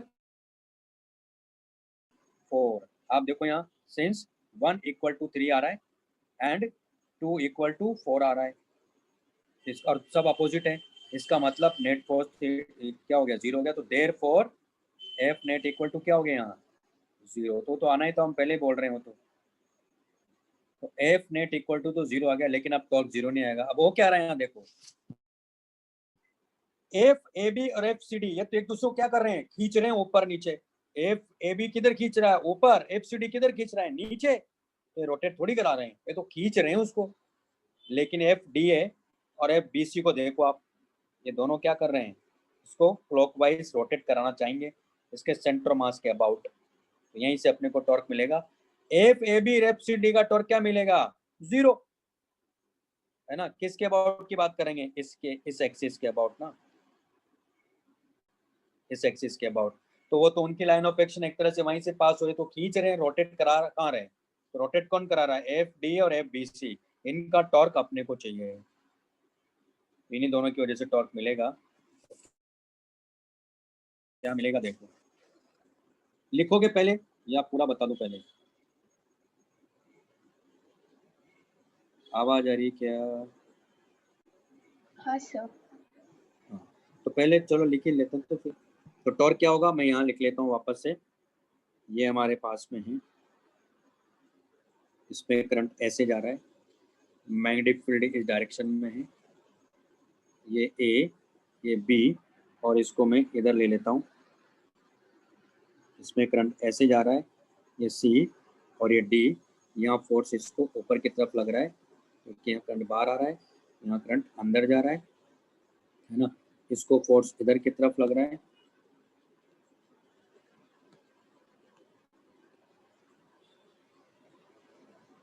तो ये लग रहा है एफ डी ए और इसको लग रहा है एफ बी सी। तो आप देखो इसकी लाइन ऑफ एक्शन, इसकी लाइन ऑफ एक्शन ये है, इसका एरिया की डायरेक्शन इधर है, बी इस डायरेक्शन में है, तो इन दोनों के बीच में एंगल थीटा लिया है। तो मैंने ये डिस्टेंस यहाँ से मान लिया कि ये y है, और ये डिस्टेंस मैंने मान लिया कि यहाँ से ये x है, और मुझे मालूम है कि x plus Y equal to यहाँ L1 है, आई बात समझ में, क्योंकि मैंने ऐसे लिया ना L1, देखो ये क्या लिया मैंने, L1 लिया A टू B और B टू C और D टू A, ये L2 है। तो यहाँ टॉर्क देखो, इसकी लाइन ऑफ एक्शन अगर ये है, तो अगर वो एंगल थीटा है, ध्यान से देखिएगा, ये एंगल थीटा लिया ना, तो ये एंगल क्या मिला, थीटा ना, तो यहाँ से परपेंडिकुलर डिस्टेंस क्या मिल जाएगी, यानी टॉर्क आ जाएगा हमारे पास में F B C into Y sine theta, किधर है, क्लॉकवाइज, इसको प्लस लेते हैं, प्लस इसकी लाइन ऑफ एक्शन ये है, ये 90 है, तो ये एंगल कितना होगा यहाँ, तो ये 90 एंगल कितना मिलेगा भाई, 90 माइनस थीटा, तो फिर एंगल कितना मिलेगा आपको, थीटा। यहाँ से ये परपेंडिकुलर डिस्टेंस देखोगे ना आप, तो कितना हो जाएगा, एफ डी ए एक्स साइन थीटा, ये भी क्या है, क्लॉकवाइज है, दोनों को ऐड कर देंगे, तो एफ बी सी, तो है ना, तो हमें ये भी मालूम है ना यहाँ, since F B C equal to F D A, और ये इक्वल टू क्या आ रहा है, बी आई एल टू, तो एफ बी सी और ये जाएगा X plus Y sine theta, A B C क्या है, तो B I L two, X plus Y क्या है, L1 साइन थीटा, हो गया टॉर्क। उसके बाद देखो I L1 L2 into B sine theta, ये किसकी वजह से था, एक टर्न है वहां केवल, इफ नंबर ऑफ टर्न्स अगर n है, तो टाउ नेट उस केस में क्या मिलेगा, एन आई n into L1 L2 L1. B sine theta. और यहाँ देखो L1 L2 क्या है, इस रेक्टेंगुलर जो हमने रेक्टेंगल जो लिया है ना, जो रेक्टेंगुलर कॉइल लिया उसका एरिया ही तो है कि नहीं। तो N I A B sine theta, ये क्या गया, टाउ नेट, इसको टाउ ही ले लेते हैं, क्या दिक्कत है। अब यहाँ देखो ये क्या है, ये एम ही तो है, एम बी साइन थीटा। तो आप चाहो तो इसको ऐसे लिख दो, टाउ वेक्टर इक्वल टू क्या हो गया, M vector cross B vector. Electric field में क्या मिला था, P vector dot E vector, है ना। और सिंस एम इक्वल टू क्या है यहाँ, एन आई ए। मेरे ख्याल से बात समझ में आ जाना चाहिए, लेकिन समझ में उसको जल्दी आएगी जिसको टॉर्क और सब आता होगा। हाँ, उसको थोड़ा एल क्रॉस बी निकालना आता होगा, क्रॉस प्रोडक्ट आता होगा। लिखो यहाँ से,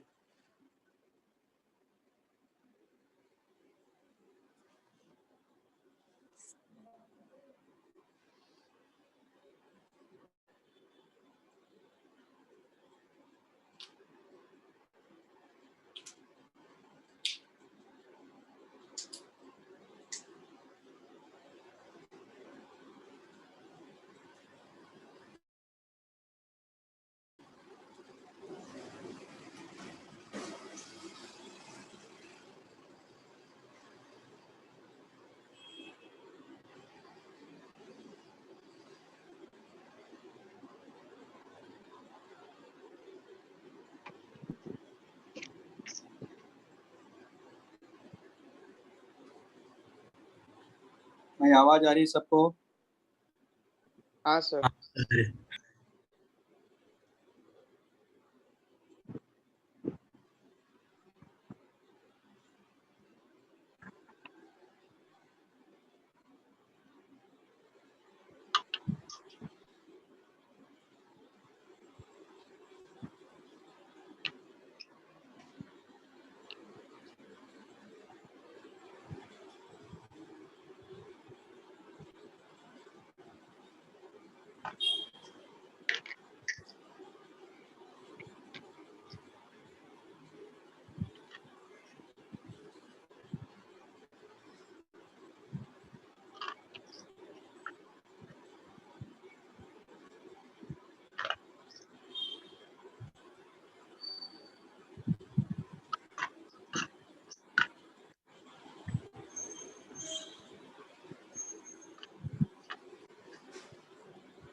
सर आप नीचे स्क्रॉल कर सकते क्या थोड़ा?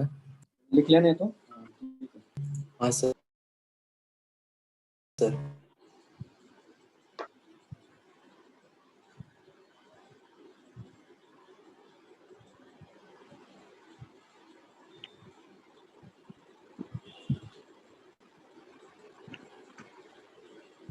ओ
लिख लिया?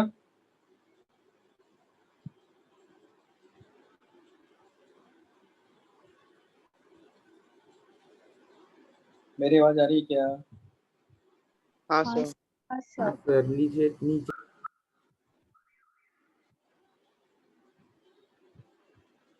अगर पुराने जो पढ़ाया जाएगा सारे कॉन्सेप्ट याद हो जाए तो सोचो बच्चों को कभी प्रॉब्लम ही ना आए। मालूम है प्रॉब्लम आने का सबसे बड़ा रीजन ये है कि पुराने तो सारे भूल गए। जब हम कहते हैं सर हमें समझ भी नहीं आ रहा है, तो समझ में कैसे आएगा? तो वही बात हो गई कि आपको पूरा LKG UKG में पूरा ABCD सिखाया और 5वीं में आके आप कह रहे हो, 5th में आके कह रहे हो सर ABCD तो भूल गया हूँ मैं, अब क्या किया जाए? तो बताओ सेंटेंस कैसे बनाओगे? ABCD तो आता ही नहीं है।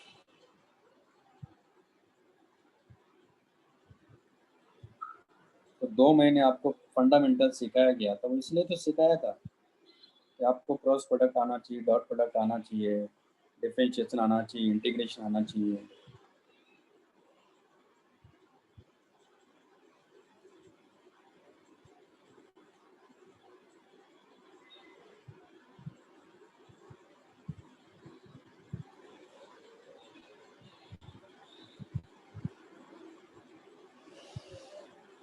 और एल की डायरेक्शन तो मैंने आपको बोला था, करंट की डायरेक्शन में लेना है हमेशा।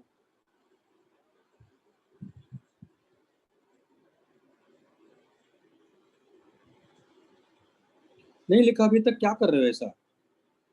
हाँ, नहीं लिखा क्या?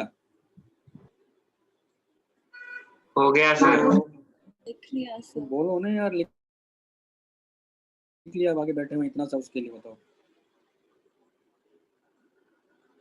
क्या वो खाना खाने लगे हो क्या तुम लोग?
हो गया सर।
लिख लिया? नहीं सर।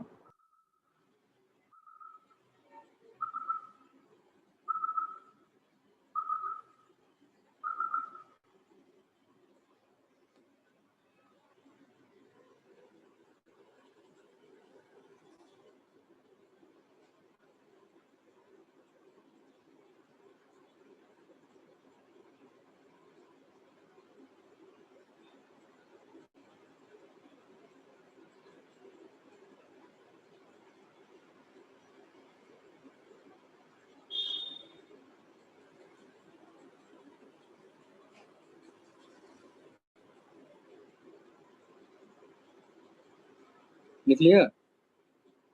हाँ सर। हाँ सर।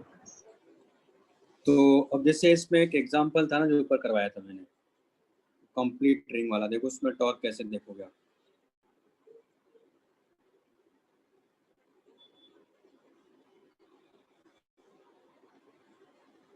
ये था ना एग्जांपल 30।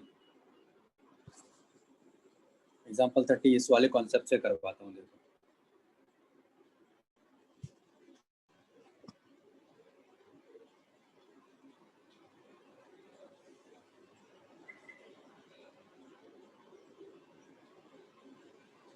इसमें क्या दिया हुआ है, इसने अपने को एक रिंग दिया है ऐसे ना,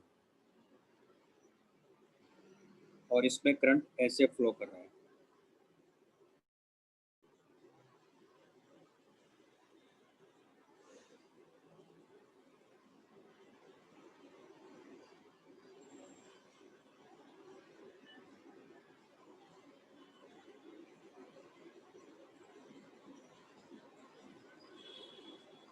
ये बी इधर की तरफ है। अब आप देखो इसका एम किधर है, एम इसका अंदर की तरफ हुआ ना, तो इसका एम कितना हुआ, लेकिन यहाँ आई इंटू पाई आर स्क्वायर ना, नंबर ऑफ टर्न तो इसका 1 ही। तो एम अंदर है और बी इधर है, तो एम क्रॉस बी, एम और बी के बीच में एंगल कितना है, 90 डिग्री है। आप चाहो तो ऐसे लिख लो, ये एक्स एक्सिस है, ये वाई एक्सिस है।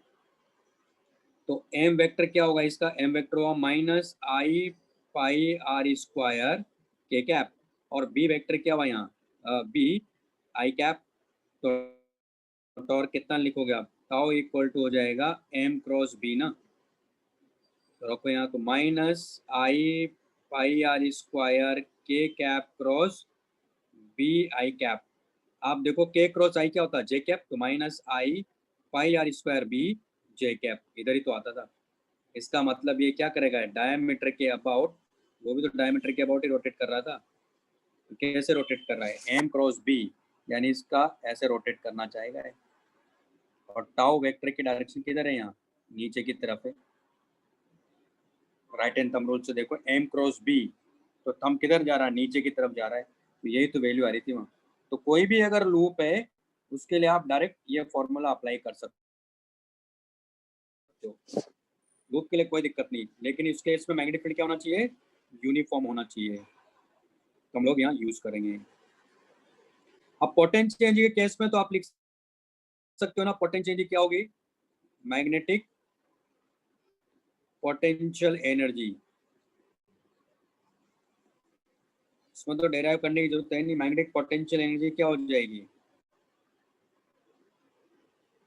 तो वो आ जाएगी U equal to minus M vector dot B vector, या minus M B cos theta,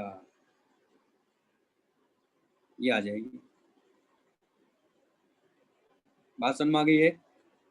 अरे मैंने इलेक्ट्रिक फील्ड में बताया था, मैग्नेटिक डायपोल, अभी बार मैग्नेट के केस में बताया था, तो ये निकल के आता है, ये पोटेंशियल एनर्जी। रेफरेंस का माना हमने थीटा इक्वल टू 90 डिग्री पर, है ना। तो बस कुछ नहीं, अब क्वेश्चंस करने, तो क्वेश्चन जो है नेक्स्ट क्लास में करेंगे, क्योंकि कल भी आप पूरा, मैं और भी क्वेश्चन करवाता आज मैं आपको, पर वो कल फिर कुछ ज़्यादा हो जाएगा आपको, है ना। तो आज इतना ही करेंगे, कल का कल देखेंगे। तो देखते हैं कल शायद हो जाए टॉपिक, फिर मैग्नेटिक मटेरियल्स रह जाएंगे आपके।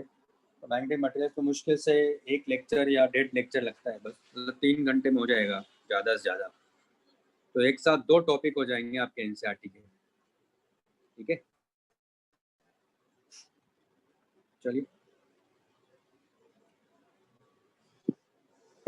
भाई, बात समझ में आ रही है ना? हाँ सर। हाँ सर। हाँ सर। और इस टॉपिक को अच्छे से तैयार कर लेना भाई, क्योंकि ये मेंस के लिए भी काफ़ी महत्वपूर्ण है, और एडवांस के लिए तो है ही, और साथ में बोर्ड के लिए भी काफ़ी महत्वपूर्ण है, ठीक है।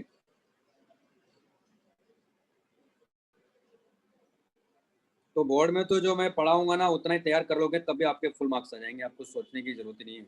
जो भी मैग्नेटिक मटेरियल्स के बारे में जो भी लिखवाऊंगा, जो भी पॉइंट लिखवाऊंगा, सारे याद होने चाहिए, तो उससे आपको क्या ना, एक तो मेंस में काफ़ी फायदा मिलेगा, क्योंकि हर साल क्वेश्चन आता है वहाँ से, एक क्वेश्चन तो पक्का है मैग्नेटिक मटेरियल से, और थ्योरेटिकल क्वेश्चन होता है जिसमें आपको मुश्किल से 10 सेकंड लगते हैं सॉल्व करने में, उससे ज़्यादा लगेगा ही नहीं। तो वो तो एक मान के चलो वो तो गणपति का मोदक है जो आपको मिलने वाला है, लेकिन याद हो गया तभी होगा, नहीं तो नहीं होगा।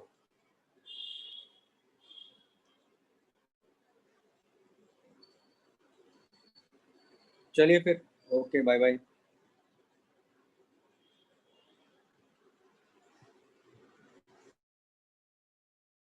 लिख लिया ना सबने? हाँ सर।